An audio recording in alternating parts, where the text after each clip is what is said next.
warahmatullahi wabarakatuh. Waalaikumsalam warahmatullahi wabarakatuh. Sugeng siang para kadang. Sugeng siang Bu. Nggih, sadèrèngipun pembelajaran dinten menika dipun wiwiti, monggo sami dedonga miturut kapitayan ugi kapitadosan soang-soang. Dedonga kawiwitan. Purna. Nggih. Wonten ingkang boten mlebet? Mboten sedaya Bu. Nggih. Dinten menika kita badhe sami ngrembak babagan teks legenda. Kala rumiyin nalika semester setunggal kita sampun sami ngrembak babagan teks legenda. Wonten ingkang taksih kemutan teks legenda menika menapa? Teks legenda yaiku dongeng kang isine dumadine papan panggenan. Nggih, leres. Dinten menika kita ugi sami ngrembak babagan teks legenda kalian unsur intrinsik ingkang wonten ing salebetipun teks legenda. Nggih. Teks legenda menika salah sawijining cariyos ing jaman kapungkur ingkang surasanipun ngenani mula bukanipun panggenan utawi asal usul panggenan. Wonten ten teks legenda menika nggadhahi unsur intrinsik. Unsur intrinsik menika unsur ingkang wonten ing salebetipun teks legenda. Unsur intrinsik menika wonten 7.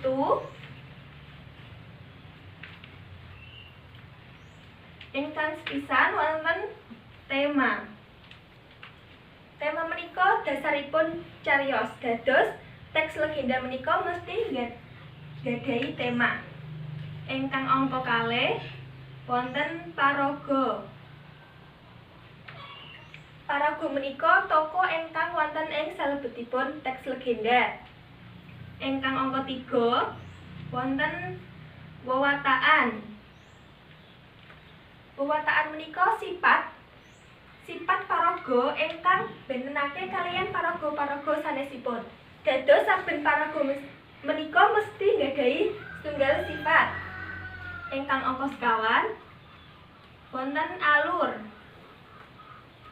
Alur menika lumakuning cariyos. Dados alur menika kaperang dados 3. Menika wonten alur maju, alur mundur lan alur campuran. Ingkang angka gangsal latar. Latar menika ugi kaperang dados 3, wonten latar waktu, latar swasana, lajeng latar panggenan. Angka 6 wonten amanat. Amanat menika pesan moral ingkang wonten ing salebetipun teks legenda. Angka 7 wonten sudut pandang. Nggih.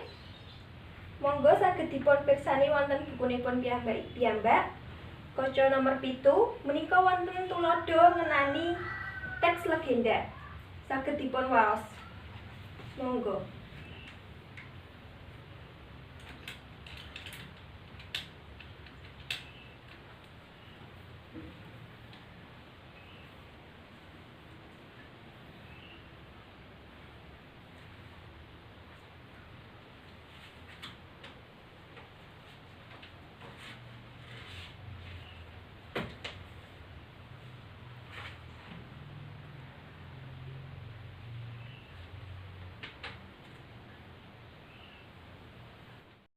Sedaya ginipun maos.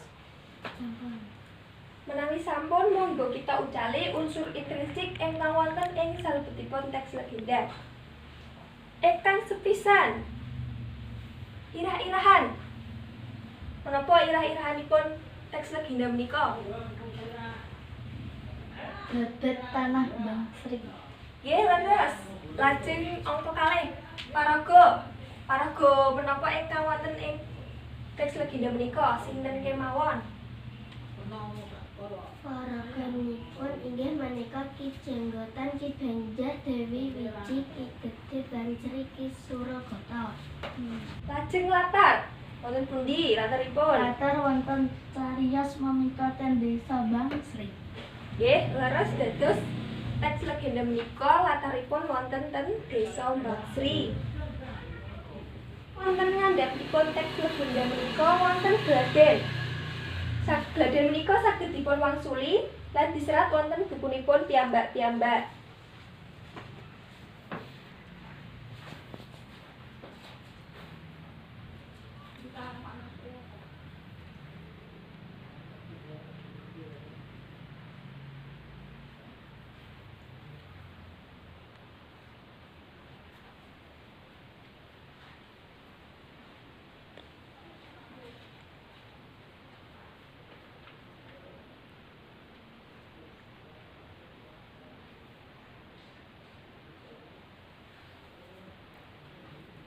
Oke, monggo kita rembak sesarengan ingkang nomor setunggal sinten ingkang badhe maos. Monggo, Jani. Pripun sifat kaliyan watakipun Ki Suragata? Watakipun Ki Suragata menika ala gumedhe julik lan brangasan. Nggih leres dados Ki Suragata menika nggadhahi sifat ingkang ala. Lajeng angka kalih Menapa ingkang dados kekajenganipun Ki Suragata nalika Sunan Mulya ngresmekake pondok pesantren Ki Gedhe Bangsri? Kekajenganipun Ki Suragata menika dados panguwasa lan saged nyiaraken agama Islam wonten pulo Mandalika. nggih dados kekajenganipun Ki Suragata menika badhe nyebarake agama Islam wonten ing Pulau Mandalika. Lajeng angka 3 nggih Sabetke paraga-paraga ingkang dados korbanipun Ki Suragata, Ki Banjar, Ki Jenggotan. nggih lajeng angka sekawan Sebutke bukti menawi Dewi Wiji menika wanita utama. Dewi Wiji kersa njegur wonten segara dados Pulo Lempe kangge ngusadani racuapun Ki Suragata ingkang sampun malih wujud dados Durugata. nggih leres sanget. Dados Dewi Wiji menika wanita utama amargi kersa dados Pulo Lempe kangge ngusadani racunipun Yuyunggata ingkang aslinipun Ki Suragata ingkang sampun malih wujud.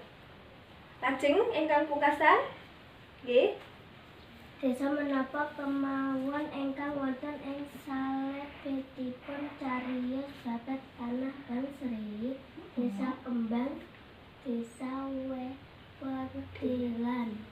nggih dados desa ingkang wonten ing salebetipun cariyos menika wonten kalih inggih menika Desa Kembang kaliyan Desa Wedelan. Menika wonten tulodo malih ngenani teks legenda. Monggo saged dipun pirsani kaca nomor 12. Paragraf setunggal saged dipun waos Jayanti. Asal-usule jeneng Beturaden. Beturaden iku papan wisata kang ana ing tlatah Purwakerta, Banyumas, Jawa Tengah. Wujude kaya papan wisata kang kawentar ing perenge Gunung Slamet.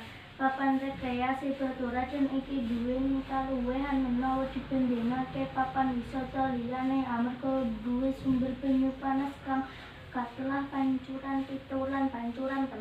Kejaba saka kuwi uga ana bumi pakemahan sasana patirahan anak hutan wisata uga ana kolam renang. Lajeng paragraf kalih Anjani. Miturut Muhammad Sarjana pensiun Wedana Jatilawan Banyumas kang nyata tugas ing Beturaden asal usule jeneng Beturaden iku ana rong versi, ya iku versi Kutaliman lan versi Syekh Maulana Maghribi. Lajeng paragraf 3 Anjani malih. Versi Kutaliman ngandharake menawa jaman Adipati ing Kadipaten Kutaliman kagungan putra-putri cacah papat. Sing Adipati kang remeniti turangga kagungan malah seneng-seneng karo salah siji putrine sing sing adipati kanthi sasi deman sang adipati duka banget putrine lan sigem ditundung lunga saka Kadipaten. Lajeng paragraf ingkang pungkasan. Jayanti. Menika Eyang atasangen banjur mudhun ndudung papane Kajidato nunggu. Pranyata abdine mau isih setya nunggu benderane. Eyang atasangen rumangsa trenyuh pirsa kasatyane Kajidato mula banjur diparingi jeneng Rusuludi kang tegese rewang kang becik dene papan kana banjur diwenehi jeneng Baturaden. Asale saka tembung Baturaden kanggo pepenget manawa ing kana nate ana beter utawa abdi kang adu utawa becik. nggih, sampun. Menika waosan ngenani asal usul jeneng Baturaden. Sumangga saged didiskusikaken kaliyan kancanipun ngenani unsur intrinsik ingkang wonten ing salebeting cariyos menika. Dipun serat wonten bukunipun piyambak-piyambak. Sumangga.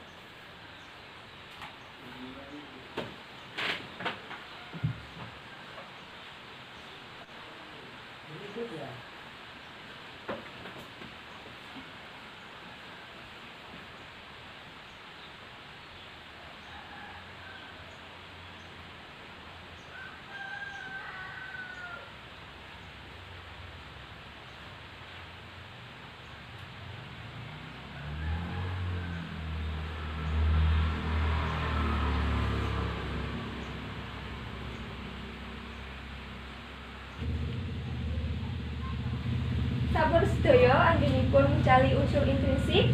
Sampun pol. Nggih, menawi sampun saged majeng setunggal-setunggal. Monggo.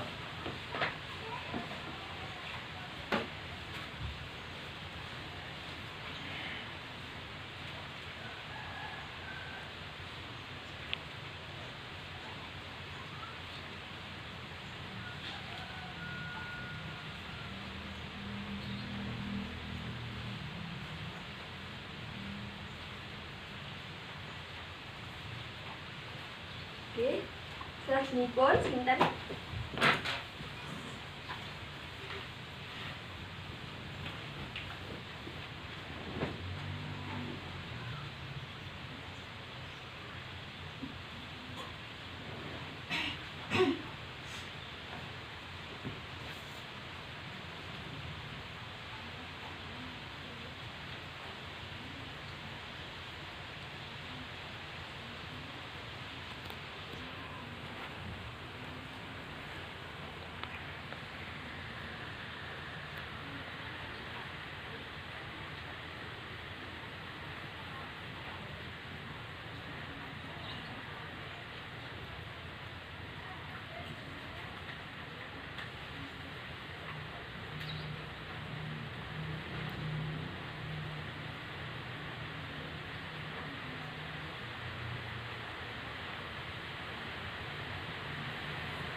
Nggih. Monggo kita rembak sesarengan ingkang setunggal. Irah-irahan. Irah-irahanipun menapa? Asal usul jeneng Baturaden. Nggih, leres. Lajeng angka kalih. Sinten paraga-paraga ingkang wonten ing teks legenda menika? Syekh Maulana Maulidi Eyang atasannya kalian Kajidato. Nggih, leres sanget. Dados saben teks legenda menika mesti nggadhahi unsur intrinsik.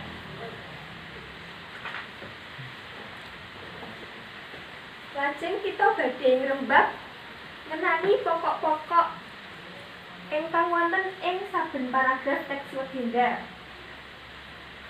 Saben teks legenda menika nggadhahi pokok-pokok pikiran utawi pokok-pokok isi.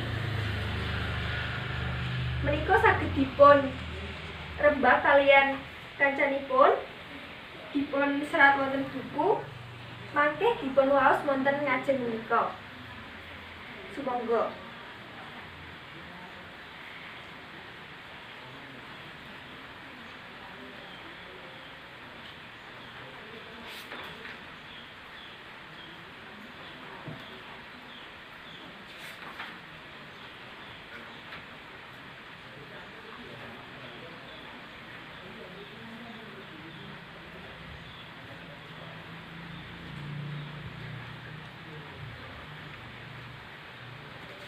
Lalu itu dipun ucali pokok-pokok pikiranipun lajeng diserahkan buku.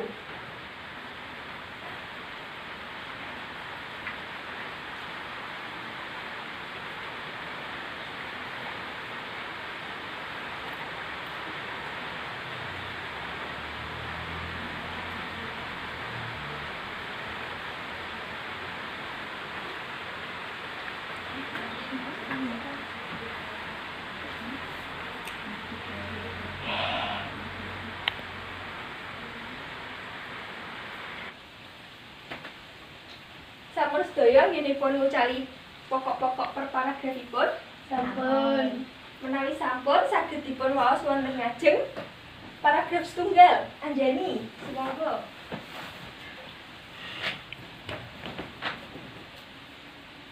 Baturaden iku papan wisata kang ana ing tlatah Purwokerto, Banyumas, Jawa Tengah. Mujudake papan wisata kang kawentar ing perenge Gunung Slamet. Papan rekreasi Baturaden iki duweni kaluwihan menawa dibandingake papan wisata liyane amarga duwe sumber banyu panas kang katelah pancuran 7 lan pancuran 3. Kejaba saka kuwi uga ana bumi pakemahan, sasana patirahan, anak hutan wisata, uga ana kolam renang. Nggih, sampun. Salajengipun paragraf ingkang angka 3. Jayanti saged dipun waos wonten ngajeng. Resiku Taliman ngandharake manawa jaman Adipati ing Kadipaten Kutaliman kagungan putra-putri cacah 4. Sang Adipati kang remen teh tulungga kagungan abdi gaman yaiku wong kang pakaryane ngupa karo jaman jaren. Nanging damel kasebut malah andun asmara karo salah siji putrine sang Adipati kanthi sesideman. Sang Adipati duka banget, putrine lan si Gamel ditundung lunga saka kadipaten. Nggih. Ingkang pungkasan. Paragraf ingkang pungkasan menjadi malih. Saged dipun waos. Nggih, ingkang pungkasan. Ingkang terakhir. Eyang Atasangin banjur mudhun njunjung papane Kaji Datuk Nunggu. Ternyata abdine mau isih setya nunggoni benderane. Eyang Atasangin rumangsa trenyuh pirsa kasetyane Kaji Datuk, mula banjur diparingi jeneng Rusuludi kang tegese rewang kang becik. Dene papan kono banjur diwenehi jeneng Baturaden asale saka tembung Baturadien kanggo pamit menawa ing kono nate ana batur abdi kang adi becik. Nggih, sampun.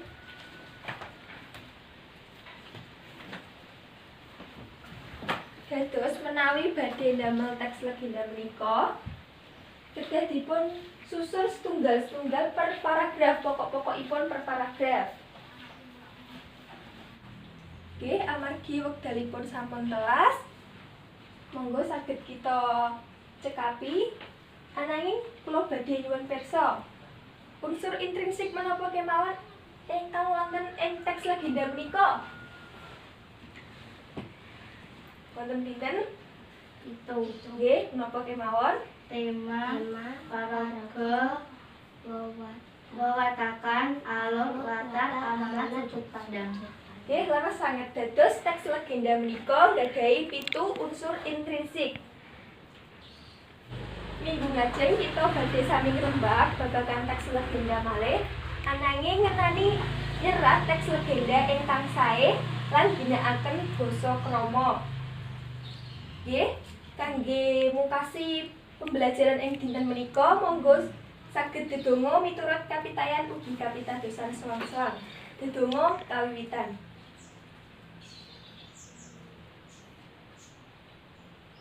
Purna. Wassalamualaikum warahmatullahi wabarakatuh. Waalaikumsalam warahmatullahi wabarakatuh.